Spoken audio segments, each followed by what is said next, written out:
You are listening to the Main Street Deal, part of Main Street Media. I'm Jordan. It's Thursday, August 13th, 2026. Today's story is about Gina, who bought a jewelry wholesaling business in Atlanta, Georgia. Gina Rosen spent about 25 years in corporate IT. She studied finance in college, did a stint in financial services, then built a long career in project management. Well paid, stable, and by her own telling, empty. Early on, she'd been laid off 3 times in 3 months, and that memory never fully left her. She wanted something that was hers. On the side, she'd been running a tiny collegiate jewelry shop online, and she bought her product from a wholesaler called Seasons Jewelry. She was a customer before she was ever a buyer. That's how she found the deal. She wasn't scanning listings. She already knew the business from the inside of a shopping cart. Seasons was a little over 30 years old. It designed and wholesaled licensed jewelry, collegiate lines, seasonal and holiday collections, sold to gift shops and retailers out of a small showroom in the Atlanta Merchandise Mart. The owners had drifted toward the exit and had been mostly absent for a year and a half. Revenue was somewhere between $600,000 and $650,000, with sellers' discretionary earnings of about $200,000. At the price she paid, that's roughly a 2 times multiple, which is low, and the low number is a clue. You pay 2 times for a business that's been coasting, where the seller has stopped pushing. Here's how the deal actually came together, because Gina unpacked it almost to the dollar. Total consideration was about $425,000. Inside that number, a $165,000 was the cash portion of her offer.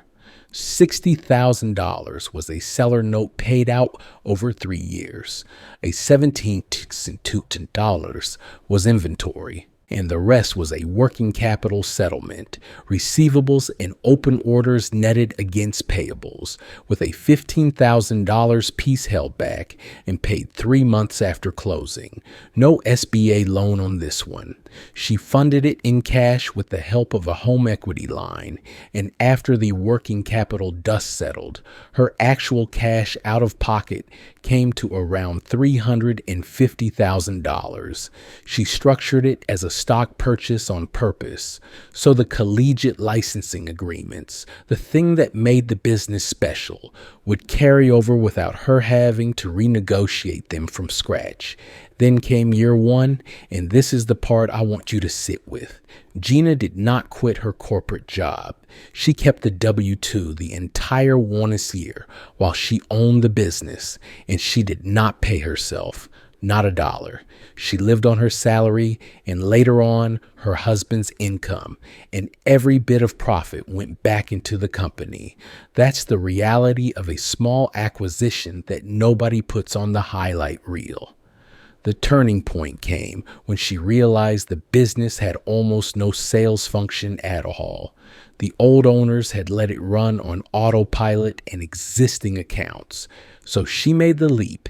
She left the corporate career, and she pointed all of that project management discipline at one thing: going out and selling. The numbers moved. In her first full year after quitting, sales were up 42%. The business finished last year just shy of $800,000, up from the low $600,000s when she bought it. This year, she's running about 20% ahead again, close enough that a $1,000 is in view. She also cut a fashion jewelry product line she described as a race to the bottom, low margin, heavy competition, and leaned harder into the licensed, differentiated product that nobody else could easily copy. And she'll tell you the hardest part wasn't the selling. It was untangling her sense of worth from a paycheck. It took a good 6 months of not seeing a direct deposit land before she stopped measuring herself by salary. That's a real cost of buying yourself a job, and it doesn't show up on any balance sheet. Here's the lesson, and it's a concrete one you can use. Gina's single biggest financial regret is how she valued the inventory. She paid a $100 $72,000 for stock priced at what it cost, not what it could actually sell for. Looking back, she says a chunk of it was old and slow, and she'd have either refused to pay for it or paid far less. If she could redo one thing, she'd have pulled the sales by product report and priced every item by how fast it moved. Its sales velocity, not its cost. So if you're in a search right now and you're looking at a deal with a big inventory line, do this week. Before you agree to a number, ask the seller for sales by product, item by item, and value that inventory by what turns, not by what it costs to buy. Slow stock isn't an asset.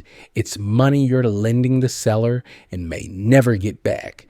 That's it for Thursday. Find all of Main Street Media's shows wherever you listen. Subscribe, leave a review, and I'll see you Monday in the deal room.